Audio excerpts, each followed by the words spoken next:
Hello to everybody. We are not very sure what's the time in your country. I know that there are over 80 people attending our panel. So first of all, we would like to thank you, all of you, because no matter the time in your country, you are here with us. Then I would like to thank on behalf of all the speakers to the Association for Dialogue and Universal Values that invited us to be part of this important event at this huge conference with over 10,000 participants all over the world.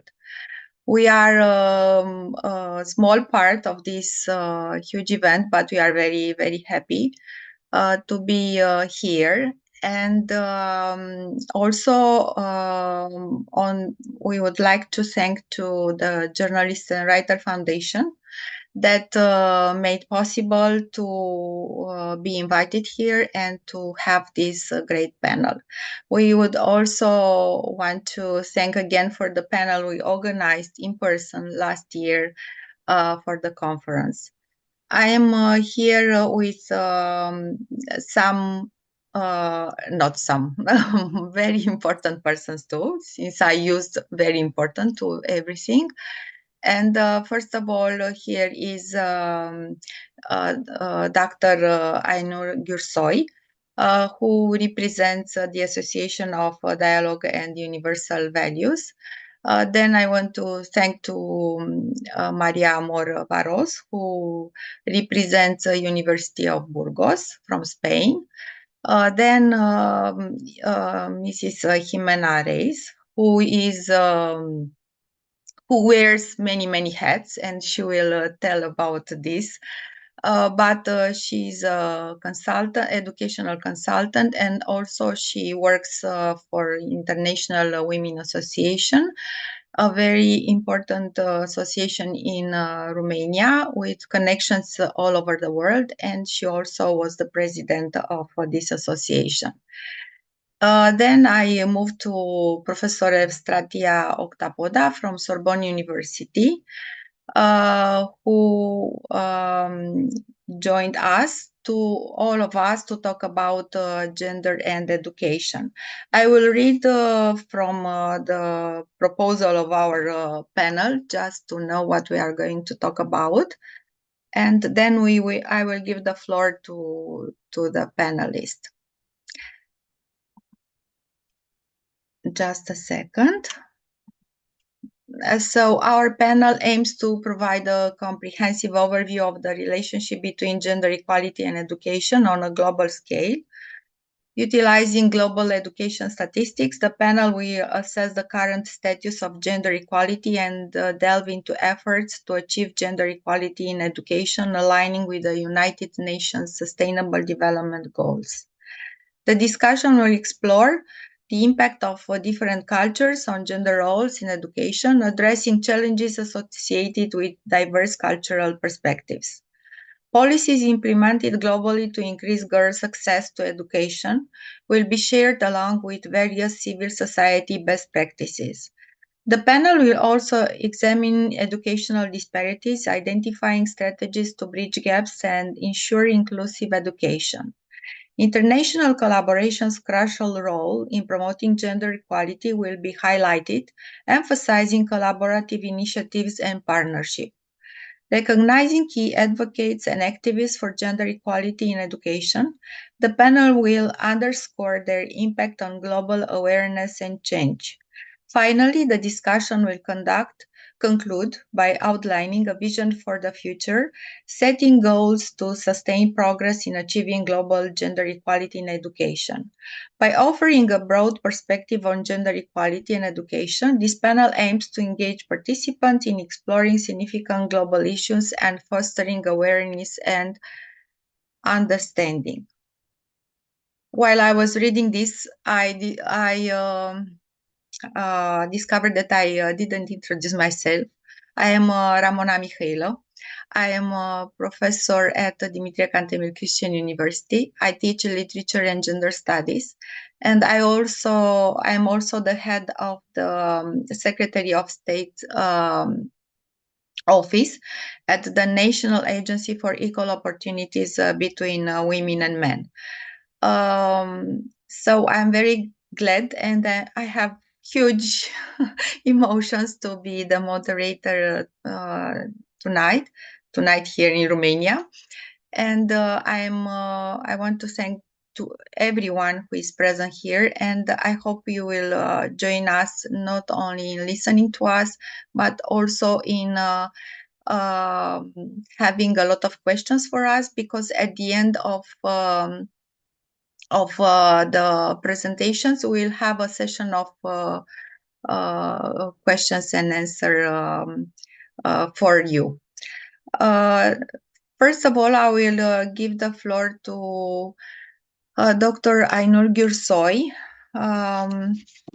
who, for the first time, she will talk a little bit about her activity at the Association for Dialogue and Universal Values. And then I will introduce to you with all her duties at these associations and not only there. And she will also deliver her presentation. I know you have the floor. Thank you, Ramona.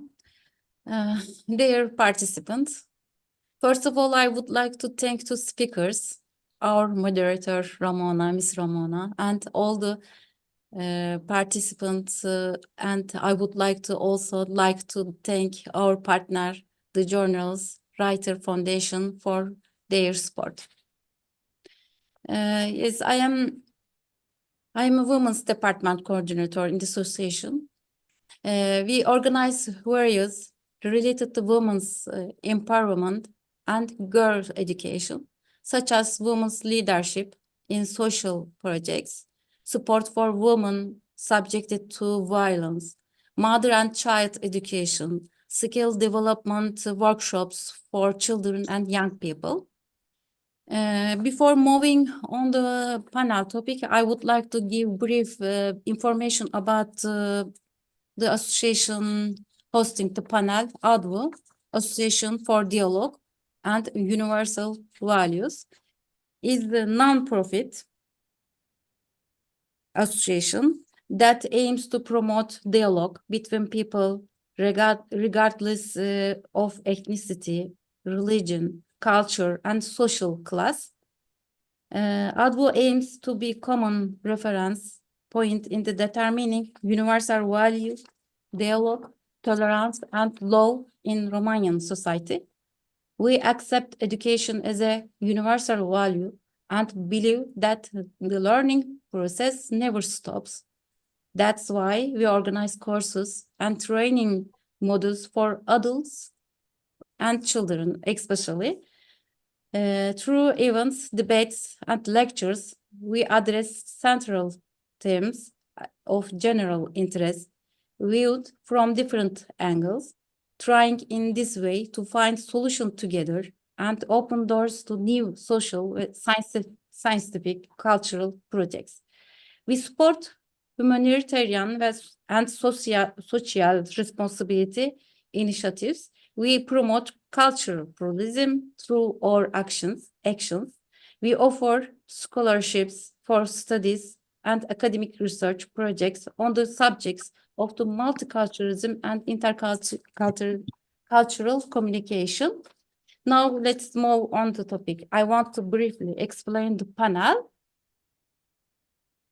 I conduct doctoral research on variables that increase in teacher competences in multicultural environment. So today I will discuss this topic by addressing the topic inclusive and education, combination of gender equality and multicultural approaches.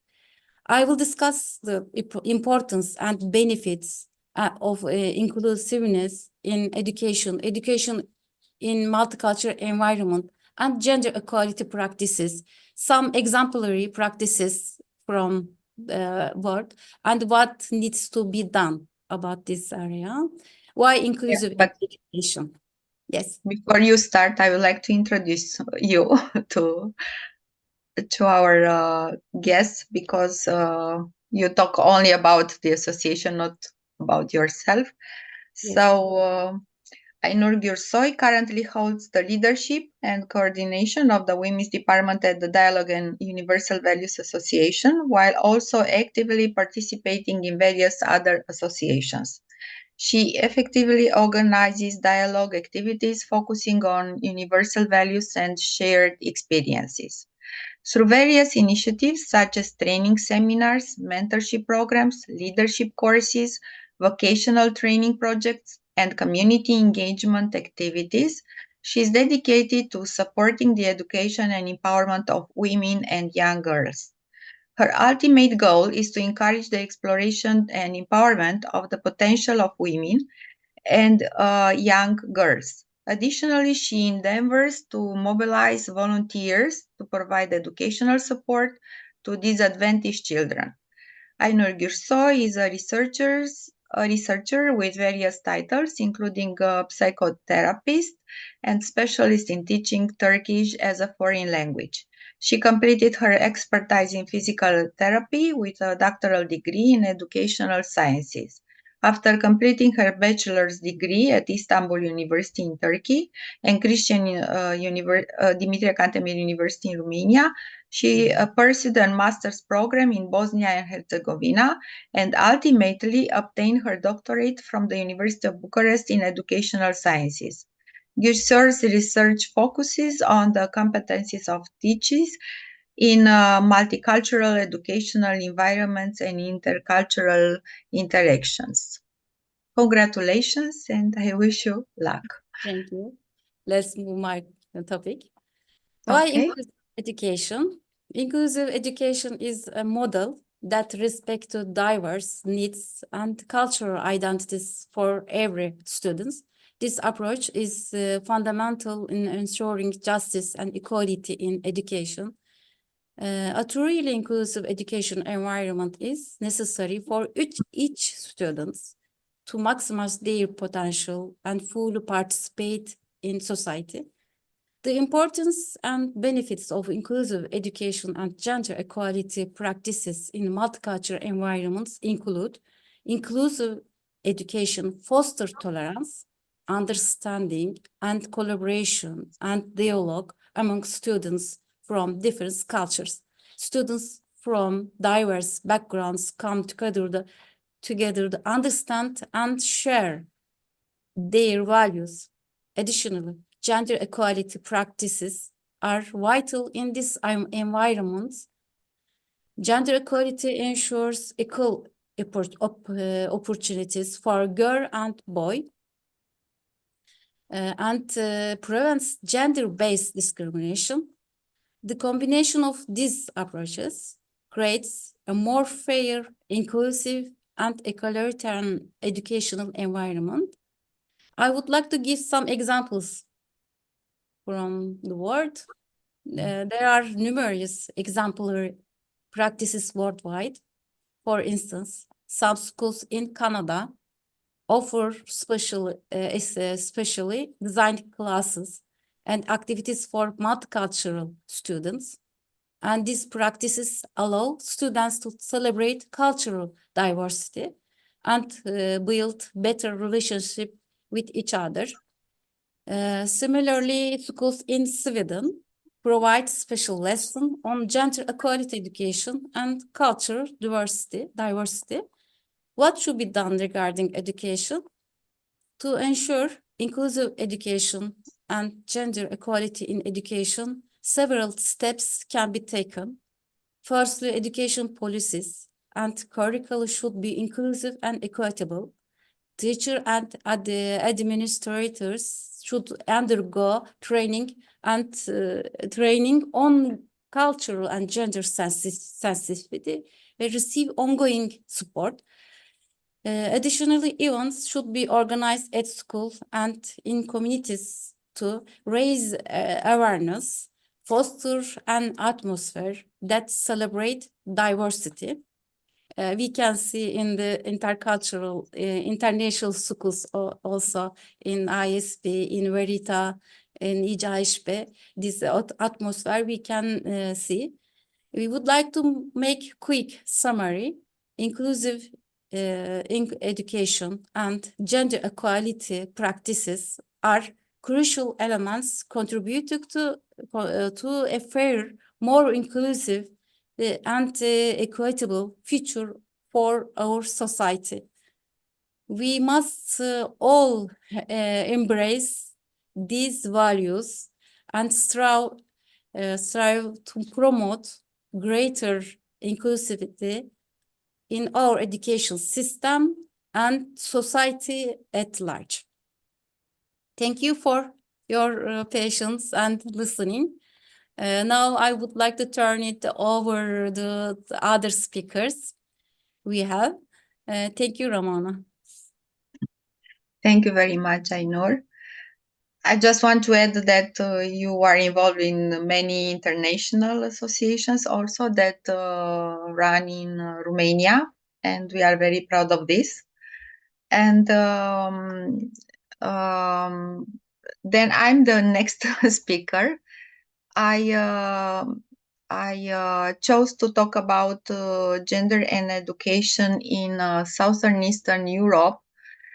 So starting with Ainur talking about international life in Romania, now just to have a picture of Southern Eastern Europe, then we will move to Jimena, who will talk about international also education in Romania, but with many connections to other countries. And then we will listen to very good practices from Spain and France, because we have to learn from well-developed countries. So as I mentioned before, I am a full professor. I will introduce myself. I have been Vice Rector for International Relations for a term. During that time, I met a lot of international people. I attended a lot of educational fairs, and I delivered a lot of papers about gender studies, women's studies, and girls' education. Now working at the National Agency for Equal Opportunities between Women and Men, the agency belongs to the Ministry of Family, Youth, and Equal Opportunities, and has two big departments. One of them focuses on gender equality, and the other one on violence against women. We are part of many European and international projects concerning safe placing for women in terms of offering them sheltering for being protected by aggressors. And not only this, the agency promotes a lot of laws and tries to improve the legislation. And we work with all the social workers around the country, and also with police and all the institutions that assure women's well-being. In terms of gender equality, we try to have, let's say, a higher quota of women in politics, because at present in Romania there are only 18% of women involved in politics. And now, as in the most of the European countries, there are elections for European Parliament and also for national governments. And we try to have at least 33% of women on eligible places on the list, not only on the list. But comparing to other countries, the situation in Romania looks like the rest of the Western southern countries, that, as you know, were under communism for more than 40 years. So the things don't look very, I don't know, very well, let's say, but we are trying to improve them. I will have my presentation just to let me know if you can see it.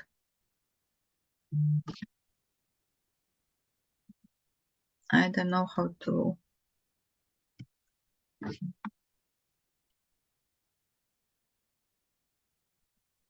Okay. Could you see my presentation? Okay, thank you very much. So it will be a very short comparative overview on gender and education in Southeastern Europe, just to have some information about this. Of course, I started with the Sustainable Development Goals, and you know the fifth one in terms of gender equality that say that all people, no matter their gender, should have equal rights to get education. Gender-based violence in schools attenuates the right to education and shows a great challenge to achieving gender equality in education. The discussion concerning gender studies in education has two dimensions, one analyzing the gender equality and gender relations in academic environment, the other one showing the obstacles these cultural studies had to face along more than 30 years after the collapse of communism in a very conservative southeastern Europe. So here are some of research papers that tried to show the situation in these countries. The one issued by European Expert Network on Economics of Education which is pretty new, 2021, discusses about the gender gaps that are strongly visible in the fields of studies such as science, technology, engineering, and mathematics. And here it is read that 2022 Global Gender Index estimated that at the current rate of progress, it will take 132 years to reach full parity and close the overall gender gap on global scale. Another project is the Open Minds Opportunities for Gender Equality Equity in Education. It's a report on Central and Southeastern Europe and the former Soviet Union. And it analyzes the education policies and practices in the region as a whole, with a focus on Albania, Azerbaijan, Poland, Romania, Tajikistan, and Ukraine.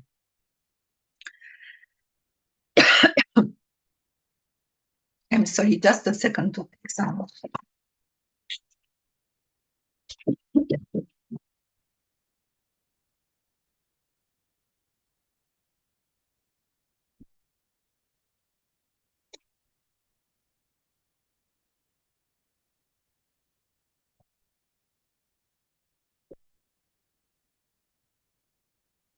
Sorry for this. Then we have the study, the institutionalization of women's and gender studies in higher education in Central and Eastern Europe and the former Soviet Union, asymmetric politics and the regional transnational configuration.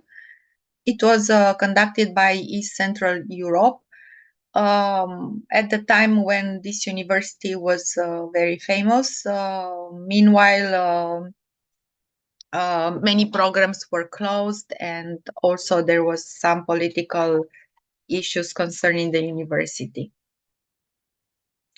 The volume, The Birth of a Field, Women's and Gender Studies in Central, Eastern and Southeastern Europe in 2010, focuses on gender studies in 5 different educational environments in Romania, Poland, Ukraine, Serbia, Hungary, bringing into attention the scarcity of the academic programs in these fields. They mentioned that there are like around 2, 3, maybe 4 programs on gender studies in each country, no more. And most of them are for graduate students, not for undergraduate students. We have, for example, a study on Bulgarian academia, and they discuss two major strategies that have been adopted in the Bulgarian context: the pros and cons of teaching gender studies as a separate standalone program, as well as integrated it into already established traditional disciplines. Another paper, Gender Analysis of Education System Performances in Southeastern Europe. It is a paper delivered at the conference Advances in Business-Related Scientific Research Conference in Rome. It concerns also some countries like Serbia, Romania, Slovenia, Croatia, Bulgaria, and Hungary. And it discussing the gender differences according to education system performances. They also, the authors compared the results with Nordic countries and the United States and concluded the educational trends toward gender differences in Southeastern Europe still lag behind, mentioning as reasons the still present traditional role of women in family, unsatisfied level of development of these countries, and income inequality. A very recent book, Gender and Academic Career Development in Central and Eastern Europe, offers a comprehensive introduction to the gender and gender in the academic career development. And it also connects relevant literature on the topic with novel empirical studies to increase the understanding of how gender is placed in academia across different roles and different career stages. Only two more things about some associations in Romania. They are called feminist associations, and as you can see, there are not too many. Some of them are in Bucharest, one in Timișoara. I also tried to have an institute for social study of gender at the university I teach. And in Romania, we have only two gender studies academic programs, and they are for graduate students. And as you can see, gender is somehow mingled in other politics, minorities, or the politics of gender equality. So besides teaching gender equality, they have to teach other things. So in Romania, we don't have gender studies as an academic program, not for undergraduate or for graduate studies. So I hope until I get retired, I will manage to to change the things. It's a promise. And so this is my presentation. Thank you very much. Just to have an idea how little things have been made during 30 years since all these countries got rid of communism. And I will stop sharing the screen. Thank you very much. Now I will move the discussion to Ms. Jimena Reyes, and I will introduce her to you in a minute.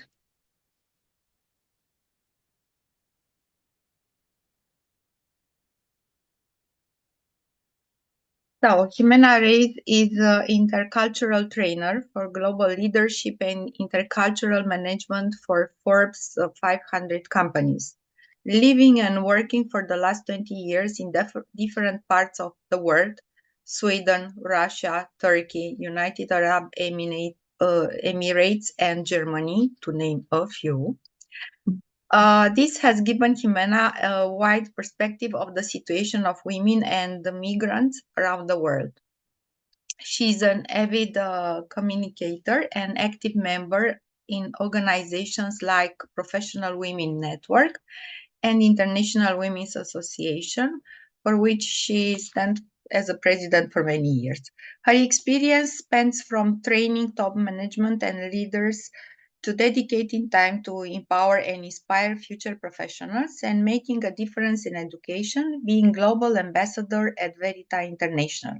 She has been part of initiatives by the Embassy of Chile in Romania to advance legislation on gender equality. She has also led inspiring groups promoting women entrepreneurs. Jimena, you have the floor. Thank you so much. I want to welcome everyone who is seeing us from many parts of the world. My presentation will make actually our audience work. And I always like to expand the scope of what we're seeing, because I am assuming that if we're sitting here looking at this presentation, it's because we have an interest on gender equality and education. So I just want to take out the scope from this and take something that is an example from a completely different world, and is to ask you, our presenters and an audience, just to type on the chat how many continents you learn in school, how many there were. Just write the number. And let's do that now. I'm going to also write what I learned.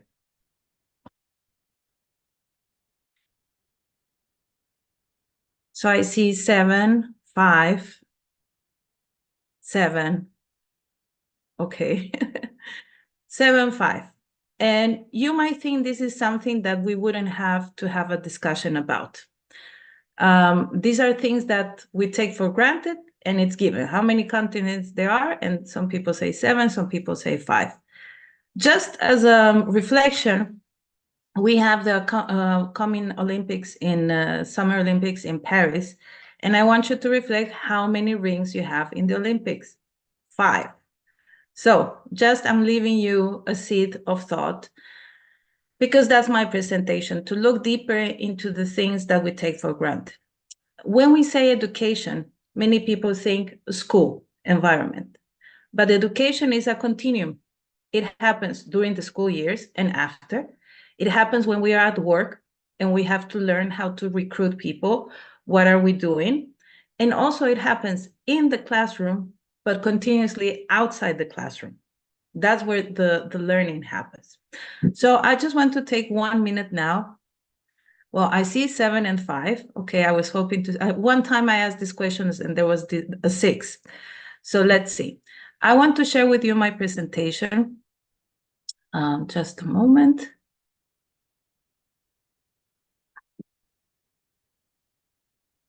And just tell me if you see it. Yes? Fantastic. So, as I was saying, gender equality, here you see 2 symbols, masculine and feminine. We're not talking about being the same. We're just talking about having equal chances. And I'm happy that we're having this conversation from women from around the world, because we have different experiences. Even within a country, we don't have the same experience for all women or for all men. So it's good to hear and know what's happening in the other place. Let me see. So my presentation will take you through an interesting journey where we have to discover the connection between the things that I have here. Study books from school, dirty dishes, a marathon, Harry Potter, advertising, a toilet, and a black swan. And you might think, how can all these things be connected? I will tell you right now. So let's get started. The first thing is that we have to think the things that we think are possible and the things that are probable. So everything is possible, but few things are probable. Probable comes from probe. You can prove that that has happened. And until we see it happen, we think it's impossible. But it's very important that we see it so that it opens a thinking path in our brain. The example of the black swan is that in many parts of the world, there's only white swans. If somebody would have drawn this black swan, they would say, it's wrong, it does not exist, until you see one. And then your mind expands and creates a new thinking, a thought pattern when you see this is possible. I was telling you that I would take you to see, for example, dirty dishes and how advertisement had been done back in the time, always a woman taking care of the dishes. But how can we reshape attitudes, behaviors, and mindset? Is very important, because at school, we are educating the future advertisers. We're educating the future company CEOs who will make decisions on how are they going to do the advertisement. So things have changed, and you might say here, oh, but Jimena, look, there's a man here. So now we have the inclusion. But the man here is a chef. So again, he's coming in a professional ground. And also I have to say that the society at large uses in every household to wash the dishes. So why we are not addressing the society at large?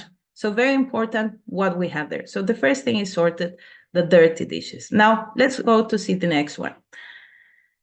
Many times in these things of gender equality, we hear it is what it is. It is what it is, but it's natural that the things are in this way. And this is a project, a photography project, what you see in the right. It's a South Korean photographer who asked children from around the world to show them all their possessions. And it looked like in one side for the girls, many things were pink and red and that tone. And in the other side was blue, purple, green, and so on. And we say, but it is like this. And this is when you go to the toy store to find things, clothes, and so on. But I want you to think that during the medieval times, pink was actually connected to royalty. Red was royal and pink was just a version of that. And it was both wear by men and women, but from royalty. So again, I want to show you that what we see all the time is not just what it is. We have to reshape attitudes, behaviors, and mindsets. Now, let's look at this. This is a picture of a marathon. It's called the Color Marathon. It's a fantastic run. Every 5 kilometers, you're thrown a color. And so this is the end line where you have people with many colors. People who register for this marathon, they just have to provide the number, show on the day, and run. Now, this was not always the situation. When 50 years ago, women were not allowed to run in the marathon. The runner here that you see on the picture on the left, she registered with a shortening of her name and she got a number. When the director of the marathon saw her running, he just tried to grab her and he says, not in my race. While other people who were running and her boyfriend push him away and help her so that she could keep running. So you see, when we're talking about imbalance in society, this is not only a women talk, it's a society at large talk. And I'm very happy to see her on the right side at 70 years when she ran again with the same number. So it's also important to think and to showcase to our students or at work that the way things are do not have to be forever, and that also we have had a change. And things that we take for granted. Look at this, it's just 50 years ago. Now, it's important that we act, and I'm very happy to see with Ainur and Ramona, and I'm sure with our other presenters, that we have facts, numbers, and studies. Why? Because if we don't have them, we just have opinions. What we see, but I see a female president in our company, so the gender equality is done. Let's look at the numbers because it's not the same everywhere, and we might be seeing only a narrow vision of things. If we think that 750 million adults around the world are illiterate, 2/3 of them are women. And it's proven that when you have people educated in a family, they can make better economic decisions. They can also help the next generation. They can also make, for example, work and entrepreneurships easier. Now let's look at the other side. Women spend 3 more times many hours each day on unpaid domestic work. And domestic work is not only taking care of the house, but also taking care, for example, of somebody that is sick in the family. Many times this makes that you have to change your work. And let me ask you, how then you go and ask for a loan at the bank when you don't have a salary? And how many times women the pension is not the same because they haven't had a stable job. Again, the education is a continuum, and we also have to train people in banks and decision-making positions to make a change in this. This data is collected from United Nations Women website, so you can always go there. I like to go back to children, and there is something called the dream gap. I really like, this is an example of a school here in Romania. I like that if you see the initial shape on the picture, it's not feminine or masculine. And some kids draw the suit or the costume that they needed for the job. These are kids of second grade.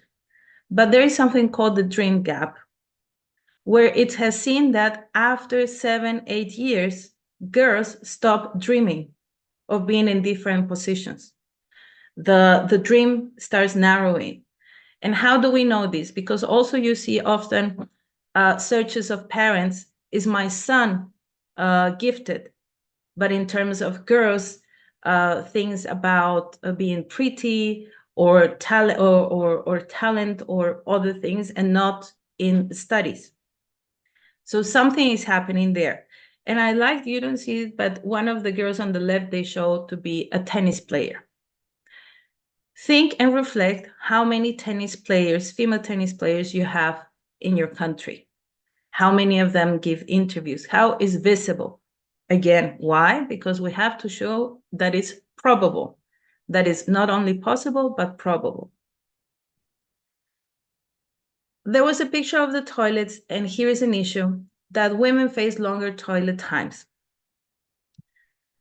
And many times people say, yes, but you know, women take longer, they're doing their makeup. It can be, but then let's question who is designing our cities, our schools, and our spaces. Let's look, for example, that in the occupational sectors, there's 87% men architects to 12% women around the world. And when I'm talking about equality, I'm saying that also I like to see space in the male bathroom, and I have seen this more and more, to change diapers. But let's look also in the educational system. You have 68% more women than men in the education. So where is the men? Usually in the early years, you also have more female teachers than men. And we need both in the society. This is very important that we also balance things for both sides. Now, we're thinking about the times of artificial intelligence. And many times we say, well, it's a machine, then it won't be biased. But it's proven already that there is a bias when AI is doing recruiting, because the AI is fed by the information that is at hand. So when people is looking for jobs in LinkedIn, social media, Facebook, the algorithms influence what do they get to see, what is shown to them as users. And let's think of a simple piece of information that this algorithm has taken. Nobel Prize winners for chemistry, for mathematics. What is the balance between men and women? So if that is one of the information that the algorithm is taking, hence the result of how things in the recruiting is happening. So it's very important that if you're in a position where recruiting is happening, either at school, a company, or any institution, that you think, how is this being done, and not just to trust the algorithm. Again, the things that we observe, we learn, we repeat. And we see in textbooks at schools that still we have these pictures where women is always given taking a care role. So teacher, waitress, typist, there's some jobs there that don't exist anymore, like elevator operator, but also men in the other roles. And you might think this is an old book, but we have still find this difference. For example, in some countries where the language, in English you say the doctor, there's no feminine or masculine, but in other languages where you have masculine and feminine, you find that there are certain professions like IT that is only put in the male version of it. So these are things that need to change. And let me show you something else now. Here, I choose a woman that is in power. Is Ursula von der Leyen, which is the president of the European Commission. She's here in a magazine, Europe's Power Broker. She's there. Now, let's see what happened. And you might think, well, how does this have to be, how is the connection with education? The connection is that we also have to create in our schools critical thinkers. Students that are capable of doing a media monitoring and see what's happening. So the reason I posted this here is because she became a grandma, and this was on the news. Because she posted something that was in the news. And you might be thinking, okay, Jimena, but why is it an issue? Being a grandma is something beautiful and so on. No issues. But then why? Because she's a woman, she's put in this role of grandma, and her predecessor, that was a man, this news didn't appear. Also, we're taking away the possibility of men of appearing in this nurturing role. It's the same thing when you have interviews to CEOs, male CEOs, is all about the work. When you have interviews to women, it's about how do you balance work and family. So you're guiding again and narrowing the narrative. And this is why we need in education critical thinkers. And in institutions, what is happening in the possibility to do the media monitoring. But the things are changing. I was very happy to take this picture in one street in Romania, where the very rich is also putting here a rally driver, a gamer, and also a boxer. Sometimes the things tilt on completely the other way because now we have only women. The idea is that we're all there because of our capacity and merit. You saw the picture of Harry Potter, and I'm very happy because Emma Watson started something that is called the largest classroom in the world. And this is something that all teachers around the world have access. It says, from where I stand, and it's an invitation to look deeply around the students. I'm going to show you now what happens after seeing the video. Students have to have a form where they have to see what's around them. For example, if your prime minister or president is female or male, the person that represents you in the national parliament, female or male, your head teacher at school, your doctor, the boss of one of your parents, the head of your local police, female or male. And with these results, they have to map things here in the right, and you have a clear visualization. So it's very important when we're talking about these topics that we don't leave them in an empty or very complicated, ambiguous way. The society at large needs to have access to tools, information, and research to start doing the screening at home and at work of what's happening there. What you can do, reflect on the day-to-day elements and ask why are they like that. Reflect this with the kids. It's important that if you're traveling, you share what you have seen.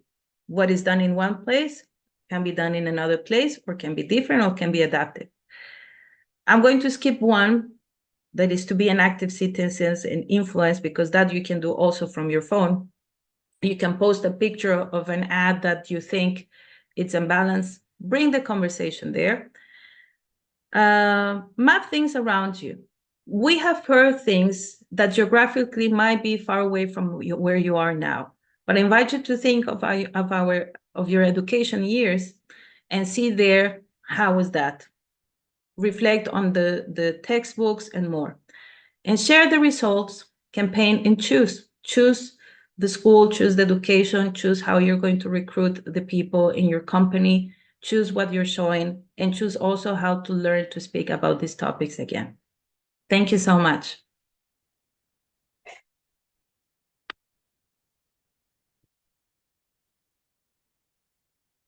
Thank you, Jimena, for your presentation, entertaining presentation. I'm sure that the questions that are waiting for us for the last part of our panel will be very intriguing. So I will pass the floor to our guest from Spain. And I will introduce to you Maria Amor Barros del Rio.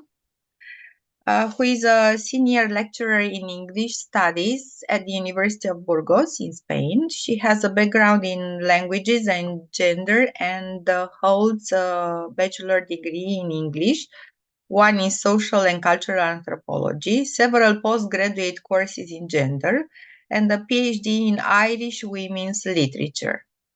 She has developed a teaching experience of more than 20 years in all levels of education. Also, she has a sound professional experience in management and international relations. Her teaching and research interests include contemporary Irish literature, particularly women's writing, gender studies, and language teacher education. She's the author of books concerning gender studies and Irish women writers. I will mention a few of them. Transcultural Insights into Contemporary Irish Literature and Society, Breaking New Ground, then articles that were published in journals such Journal of Research of Gender Studies, Places and Cultures, Irish Studies Review, Estudios Irlandeses, I hope I pronounced, and Life Writing. Her work has been recognized by positive reviews in international journals, grants, and awards received to date. Amor, you have the floor. Thank you very much. First of all, thank you all the panelists, because I'm learning a lot, and I'm very grateful to be here today with you. And I'm very happy to have heard some of the things that I'm going to comment about too, because I think we are on the same ground. And I think that having people from many different places from all over the world give us hope that we are on the same path and that we are advancing in inequality in terms of gender rights. So, well, I'm going to share my presentation with you, and let me say that I am going to talk or share with you. Can you say it properly? Now, okay, right. So my idea about this talk today was about how to transform the field where I work in, which is higher education, and in particular the field that I am engaged in, which is language teacher education. So before going into detail, I just wanted to consider some data at a worldwide level. And well, I think it's quite shocking, the imbalance that we see, for instance, in the least developed countries, where barely 60% of girls are able to complete only primary school. And not to talk about secondary school, which is only 30% average. In fact, there is an estimate of 31 million girls of primary school age and 32 million girls of lower secondary school age that were out of school in 2012. And girls, it is 1 every 4 people, girls who are likely to be out of school in conflict-affected countries, much more than their counterparts in countries where, like ours, where we live now. So we see that, generally speaking, there is a clear imbalance in terms of education. But then I looked into the Spanish context, and well, this is interesting, and some of the other European, or let's say more developed countries may feel similar to this, because for primary and secondary levels, there is quite a balance, almost 50% of female students here in Spain. Even for university levels, we are more than half, 56% of female students. But then if we look at doctoral education, we start to see something a bit weird, a bit unexpected. Even though we are in general terms almost half of the population, it depends on the disciplines we're talking about. There is a huge imbalance, right? So for instance, I chose psychology, and we are 65%.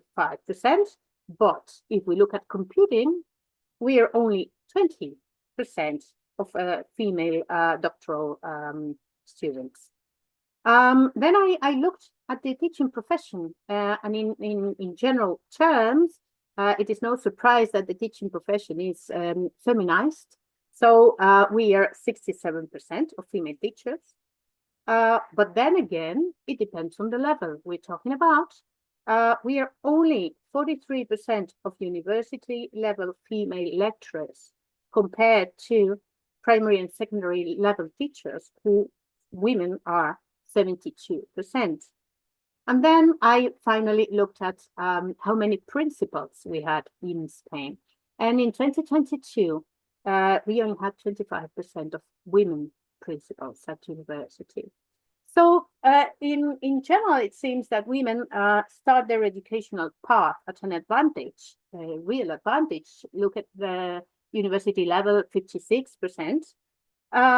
But we reach a crystal ceiling at the power positions. We still do. And at the same time, we note that the teaching profession at university levels is absolutely gender biased, with a prominent representation of the so-called soft disciplines, meaning arts and humanities, where women are, right? So I wanted to consider what the role of education for gender equality could be.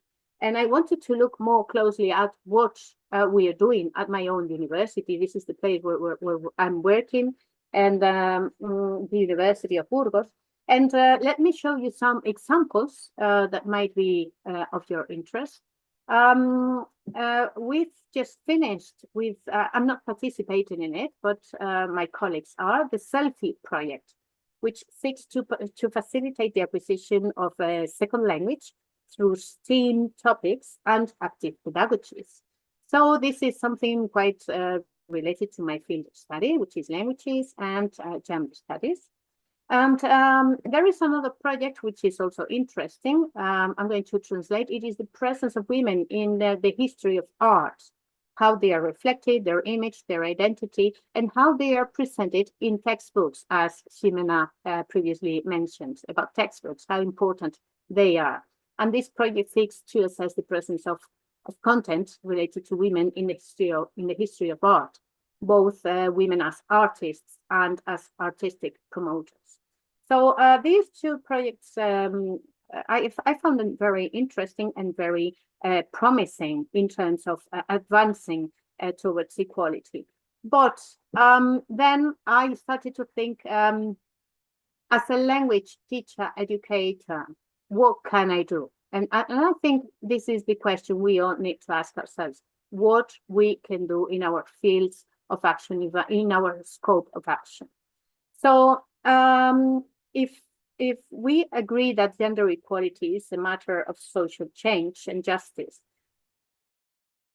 that needs to be addressed in education, and that gender is a performative category, I think some of my colleagues have already demonstrated how performative gender can be, which is produced via cultural acts, including language, which is my field. And linguistic agency implies that the speech act works to undermine linguistic conventions through resignification. And the English language has become, we are communicating in English, the English language has become a lingua franca used everywhere in the world. I think for me, there is lots of room for action and transformation as a language teacher, educator. So I considered the different fields where language education has room for action. So I think we have room for action regarding policy and planning of language education. But we also have room for action in terms of curricula and syllabi, what contents we are including in our teaching. Also in terms of pedagogy, critical pedagogy and instruction, how we manage our classrooms, and also how language education can be assessed and tested in terms under a gender perspective.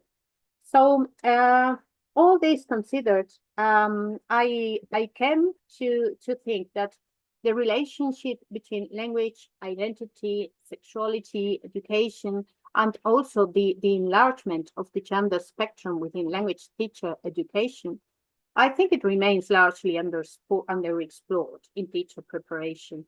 And I think this is a task of much relevance for the future generations, how we train and educate the future teachers to be more conscious of inequalities, and how can they project other forms of teaching, other contents, as Jimena mentioned before, alternative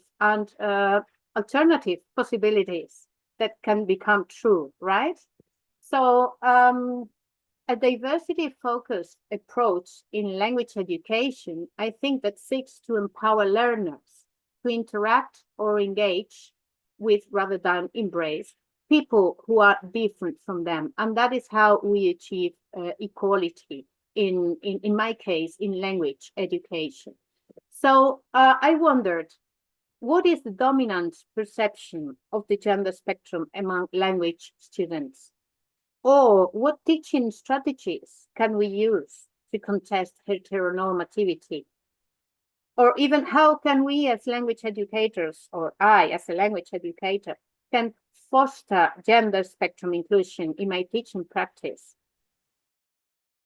In other words, how can I or how can our educational practices be transformative and advance towards equality?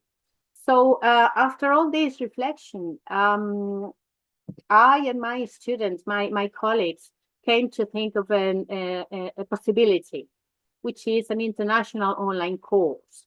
Ramona is smiling because she's part of this project.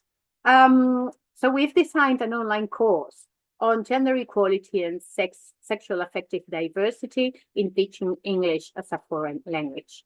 It is going to run in short in April, and we've got people, invited people from Spain, from Romania, from Finland, in an effort to try to provide different perspectives from different distant parts of Europe.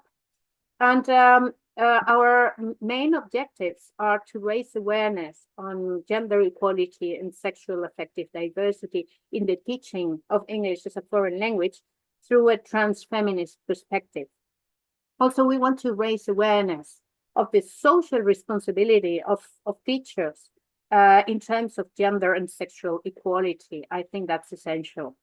We would also like to promote the acquisition of tools to make English as a foreign language classes more inclusive of gender and sexuality. We would like to provide attendees with practical methodologies and strategies and materials, new materials, alternative materials to use in their classrooms. And finally, we would like to achieve the inclusion of all people in the educational environment. So in short, we want to broaden the scope of what to be a teacher, and in this case, to be a teacher of English, is, considering the gender perspective in a broad sense.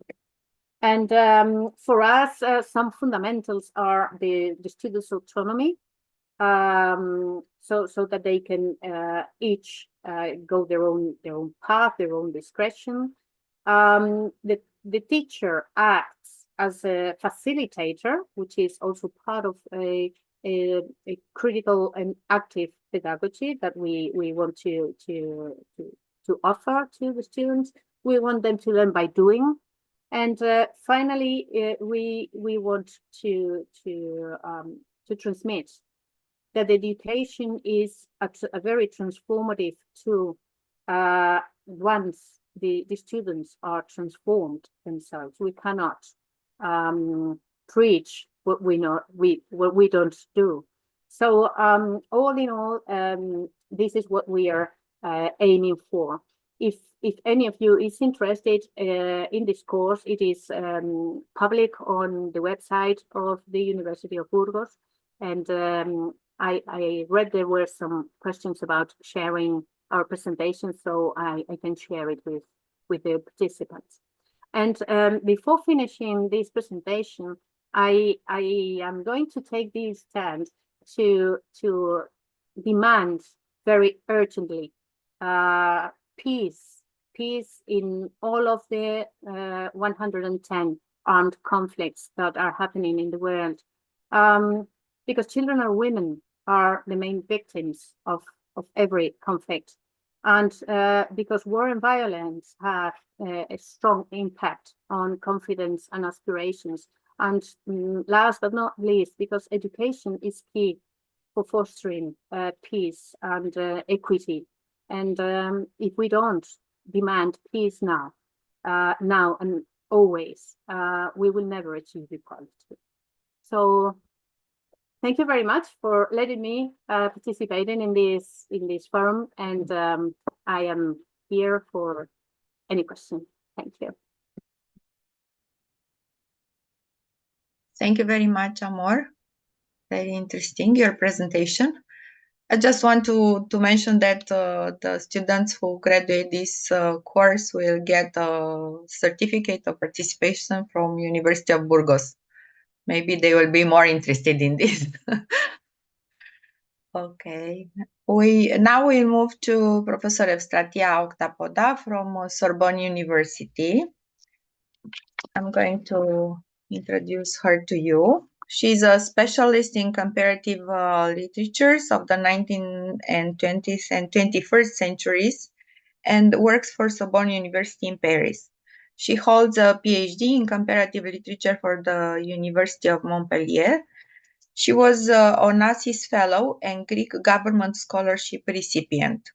Her previous experiences include teaching at the universities of Tours, Clermont-Ferrand, Toulouse, and Sorbonne University. She's an expert and member of the Scientific Committee of Scientific Journals. For example, Journal of Research in Gender Studies, Gaia from France, Equinox from Romania, Dialogue Francophones, Intertext from Moldavia. She has published more than 100 studies in international journals, books, and dictionaries. She's the author of many books concerning literature, interculturality, 8 collective works on myths and literatures, Francophone literatures and cultures, gender studies in the age of globalizations, and some of her works have been published in journals, books, and chapters of books mainly on female authorship. She also served as Vice President of Federation of Women Entrepreneurs and Professional. Sorry. I mixed the pages. I think this is it. Thanks. Right, Evstratia? That's all. Yes, right. Sorry. Hello, everybody from Paris. I'm very glad to be in this very interesting, very academic, and very various panel. It is my honor, and I thank you very much for the invitation, Ainur and Ramona. So my topic today is a culture of equality for youth. Can I share my PowerPoint? I have some slides. So, the question that comes to mind first is, why does education contribute to reducing inequalities? Education is essential for sustainable development in all its dimensions. If education is equitable and of equality, then it enables inclusive and sustainable growth. Combating poverty and income inequalities, therefore, means promoting access to equitable quality education. In France, the Interministerial Committee for Equality between Women and Men made the transmission and dissemination of the culture of equality one of the priority axes of the great cause of the 5-year term. My presentation today is made of 6 points. There are 1. Transmit and disseminate the culture of equality at school.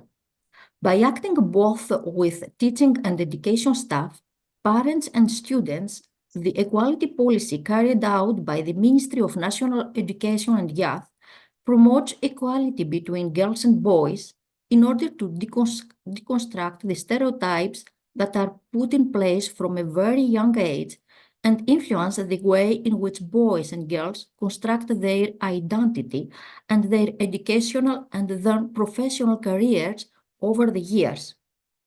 The Convention for Equality between girls and boys and between women and men in the education system from 2019 to 2024 commits for a period of 5 years all ministries responsible for educational policies like national education, higher education, research and innovation, armies, culture and agriculture and food, as well as the ministry responsible for equality between women and men. It is based on 5 main areas of intervention: management of the equality policy as close as possible to pupils and students, training of all staff, transmission of a culture of equality and mutual respect, fight against sexist and sexual violence and cyber violence, and orientation policy in favor of greater diversity of sectors and professions. 2. Tools for equality between girls and boys at school. The Ministry of National Education and Youth in France runs a website with multiple tools recalling the major issues of transmission, a culture of equality between girls and boys, between women and men, at school and through school. To promote the establishment of this culture of equality, the Ministry of National Education and Youth also makes available to the educational community a set of resources supplemented by those of European Community.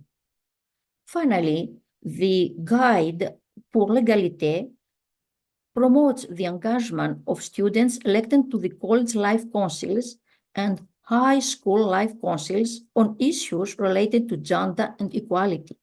It gives them advice on leading sessions dedicated to issues of equality and prevention of violence and discrimination based on gender. 3. Fight against the weight of stereotypes on educational paths and career guidance. From primary school onwards, girls perform better than boys. They obtain better academic results, repeat less grades, and their success rate for their national patent diploma and the baccalaureate is higher. However, they do not have the same educational backgrounds. At the end of secondary school, whatever their social background or their academic success, girls are more oriented towards general and technological education than towards vocational education. In general and technological education, they more easily abandon scientific and technical fields. After the baccalaureate, in preparatory classes for the Grande École, 74% of students in literary courses are girls, compared to 30% of students in scientific courses. Only 29% of engineering degrees are awarded to women. Girls and boys thus continue to conform to stereotypical patterns, and these differences in orientation between girls and boys have consequences on their integration into employment. 4. Cultivate responsible behavior and raise awareness of gender-based and sexual violence. Education for emotional, relational, and sexual life aims to amplify mutual respect for everyone in a positive and caring framework. It aims in particular to promote equality between girls and boys and between women and men on the one hand, and to prevent violence, including that against women on the other hand. It also aims to guarantee respect for sexual orientations, gender identities, intersex people, the privacy of the elderly, people with disabilities, and all vulnerable people. In the school environment, education for emotional, relational, and sexual life refers to the notion of a sexuality education, which is an educational approach which contributes to the learning of responsible behavior while respecting self and others.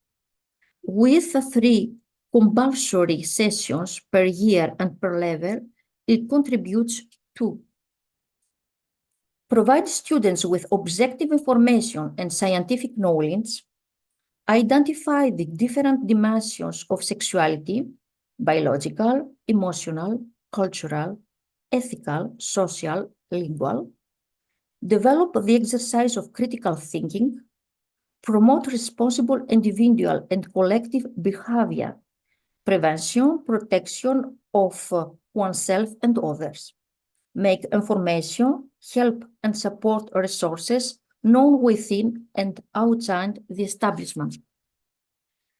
To carry out these sessions, educational teams can only specialized and approved external actors to intervene in educational establishments such as associations and other associations, emotional, relational, and sexual life spaces generally supported by associations or even sexual health centers. 5. The National Action Plan Against Sexist and Sexual Violence in Higher Education and Research.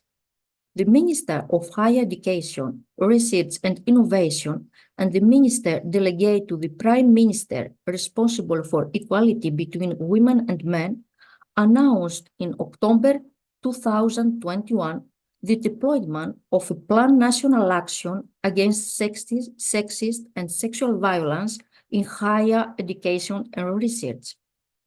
Resulting from the reflection carried out with the 4 conferences for higher education establishments, conferences of university presidents, conference of directors of French engineering schools, conference of Grande École, conference of directors of French management schools, as well as 20 structures, student organizations, trade union organizations, etc. The plan, organized into 4 main areas, provides a massive training and awareness plan for the entire higher education and research community, strengthening reporting systems and their operation, reinforced communication, prevent, feel consent, know better, promoting the commitment of students as well as staff. Among the key actions of this plan is the launch of a national communication campaign on the concept of consent in October 2022. The development of communication at the national level is essential to building a common culture around consent and the fight against sexist and sexual violence in higher education and research. This campaign is made available to everyone. Public and private higher education establishments are invited to take advantage of it and bring it to life within their walls in conjunction with student associations and their entire community.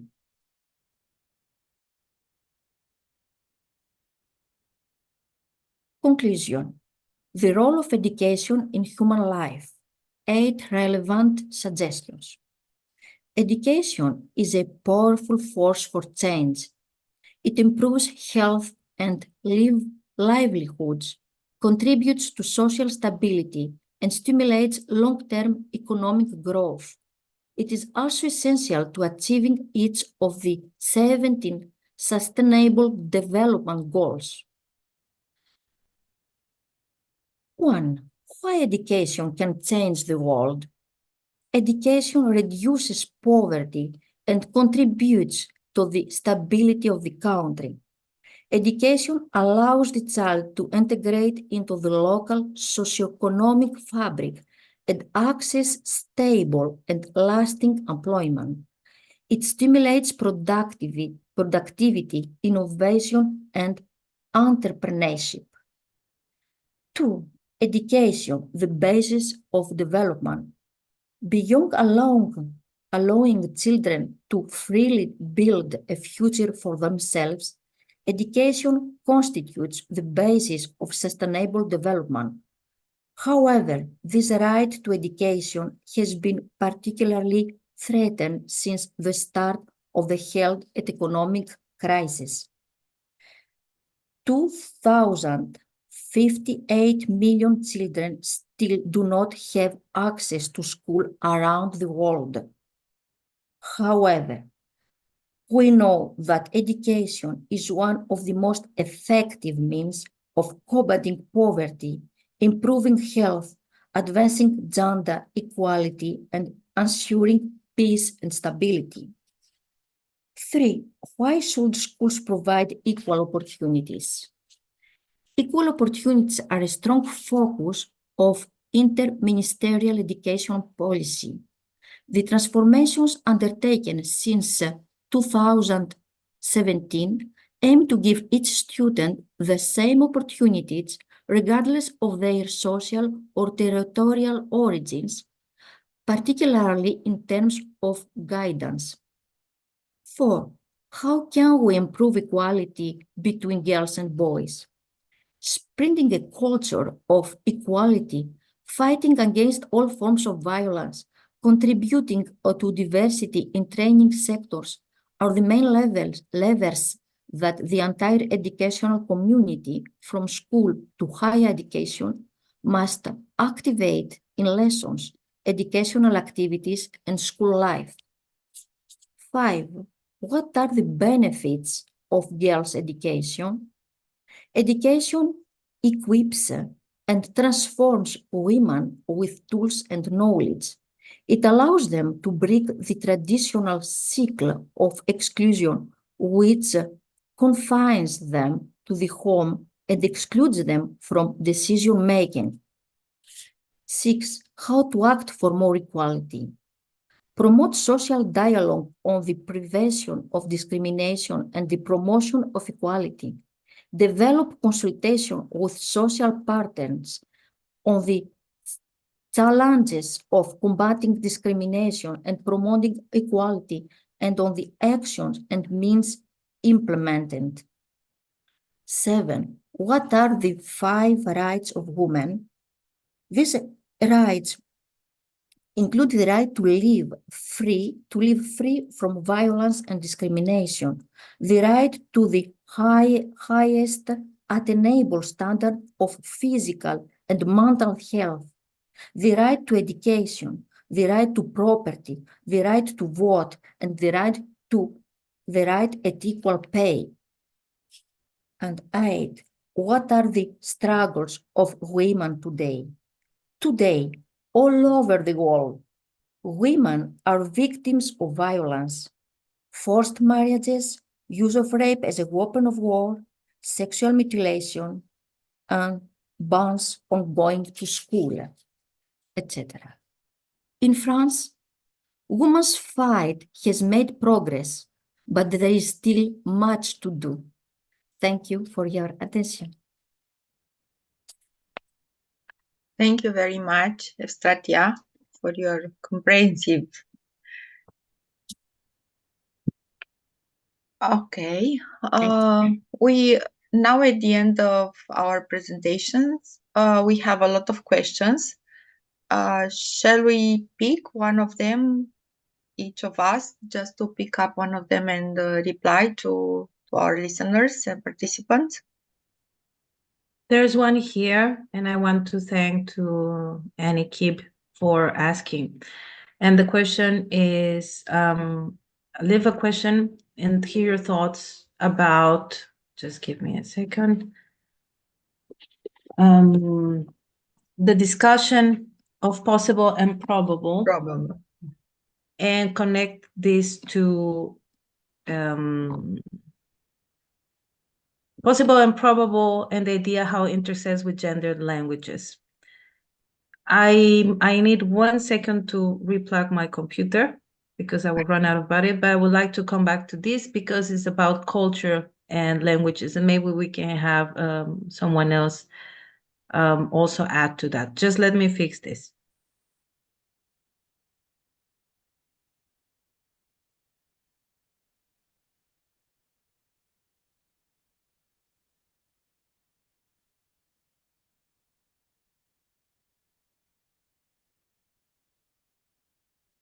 Thank you, I'm back. So language is an expression of culture. It's a tool. So whatever the culture is with its values, the language will reflect that. In terms that, for example, if you have a society, a culture, and here I'm not thinking only countries, but institutional cultures, that is very hierarchy oriented and vertical, you will have many words to address someone that is above you. Let's say, for example, I ask somebody from South Korea, how do you say, how are you? The answer won't be simple.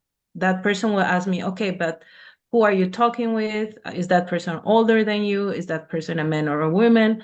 Do you know this person? And then I will have to use this word of how are you according to that. Now, in terms of gender, we have differences in the language. And what it's important, I answered this previously, is to understand that we are in a moment of change. So things are not solid and consolidated yet. Things are still in the oven, taking shape and form with the good ingredients there. This means that in many languages where we have difference for men and women, we are experiencing, for example, in Spanish, we have presidente. And in many countries, we have had for the first time a female president. And many people say, okay, now we have to change the word to presidenta because before it was only male-oriented. But we are forgetting something, that word exactly in Spanish is pointing out the person that presides, same as the person that studies, estudiante. Now, this is going through a long debate in society, and some people are choosing to say one thing and the other. Right now, it's in the point of change, and sometimes it tilts to one side and sometimes tilts to other side. This when we have a gender difference. But how about in education? And I want to finish with this. I invited someone that asked a question before, how can we do this at school? For example, creating a team of teachers and students that do content and textbook monitoring together, and then try to see what is there. For example, in math, if you always have, for example, Maria needs to bake a cake and buys 5 apples, where you have Luis is going to buy a car. So there's still many examples like that in education. And as I said, we're in a point of transition, so we haven't finalized. The first thing is to be aware, not to be right still. Some people will say this way, the other way. I said the important thing is that it's a dialogue. The important thing is that we're looking at it. The important thing is that we say the culture and the language evolve together. In the same way that we have incorporated technological terms to all our languages. They are there, they're present, and we made it ours. So something similar like that. Thank you very much, Jimena. I would invite the speakers to pick one of the questions and reply to it I think Amor has already done in writing, but maybe you want to comment upon something. No, just to develop a little bit what Jimena was mentioning. Exactly as she said, languages are oral and written representations of cultures, of how we see the world. If we don't see something in the world, we will never represent it. But now these things are happening. We are seeing things that we hadn't seen before, and we need to represent them somehow. So we try to find a variety of possibilities to give words and to express these new contexts. For instance, women being presidents. So yeah, in the languages where gender inflection is not present, we may add Madam President to stress that possibility. But in other languages that have these gender inflections, we create the most crazy and different and varied options that, as she says, are at the moment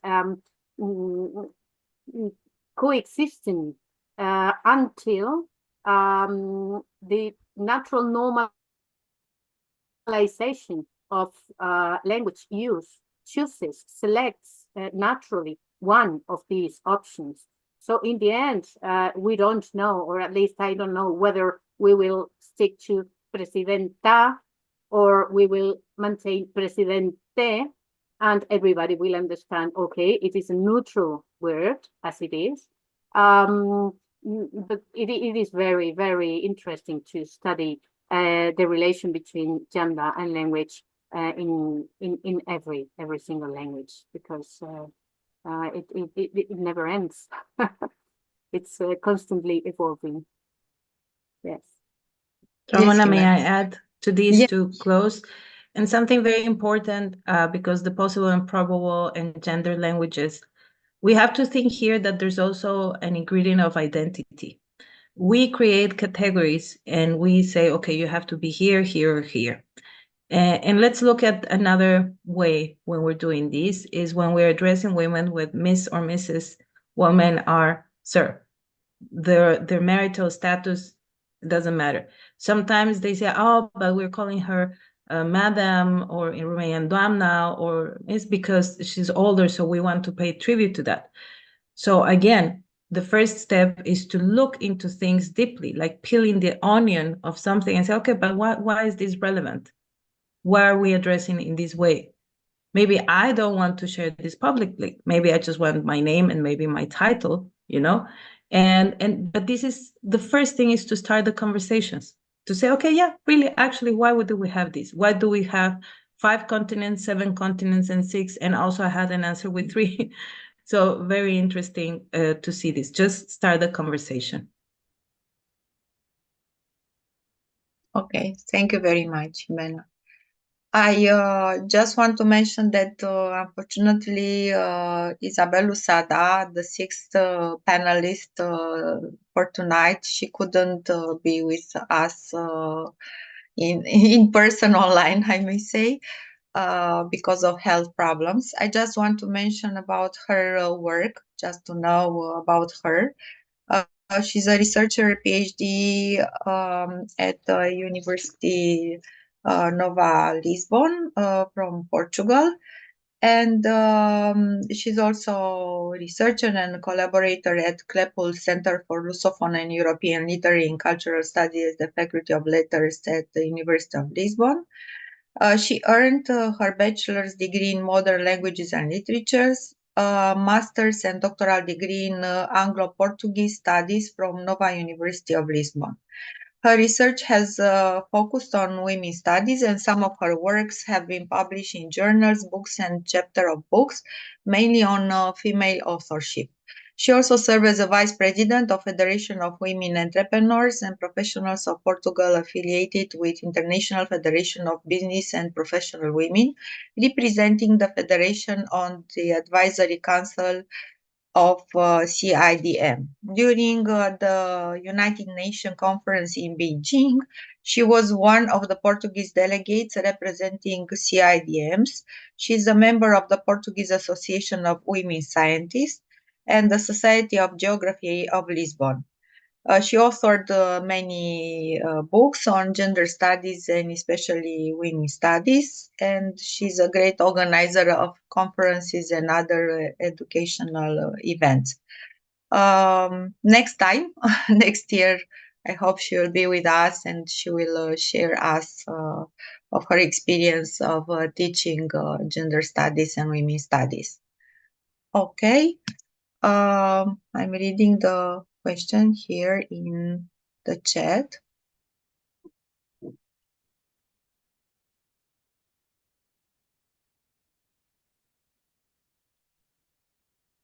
We have some advice to put things in perspective and the urgent need to invest in inclusive education systems so that we unlock the potential of women and contribute to sustainable development and progress for all. Maybe we can add the fact that Ainur and Jimena too, and even me, we work with many international societies and associations and also with international students and with immigrants too, because we have, and refugees, because we didn't mention the refugees.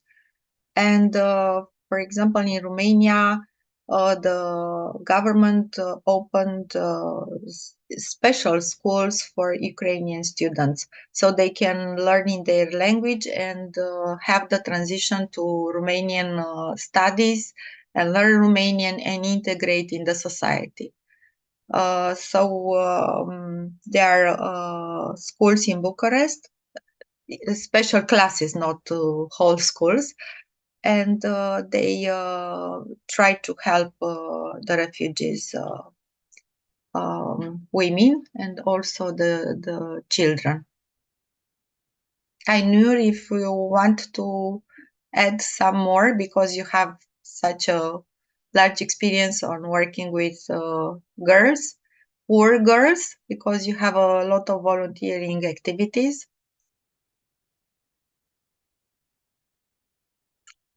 I know.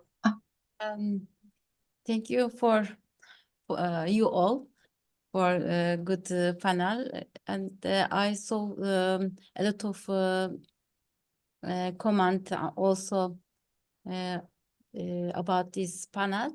And yes, we are organizing a lot of things for young people, and we support and I give important such as this panel, also seminars to raise awareness in the society. So thank you so much to all participants. Thank you very much. Stratia, if you want to add something about, because France has a lot of immigrants and refugee people for sure, and if you have special programs at University of Sorbonne. Yes, there are special programs for immigrants and very special programs for Ukrainian students to welcome and continue their students in Sorbonne University. Okay. Even if they they don't speak French, it is no problem. Yeah. For example, we engaged a lot of students who studied Russian studies, or they were Ukrainian students studying in Romania to be volunteers in helping the refugees.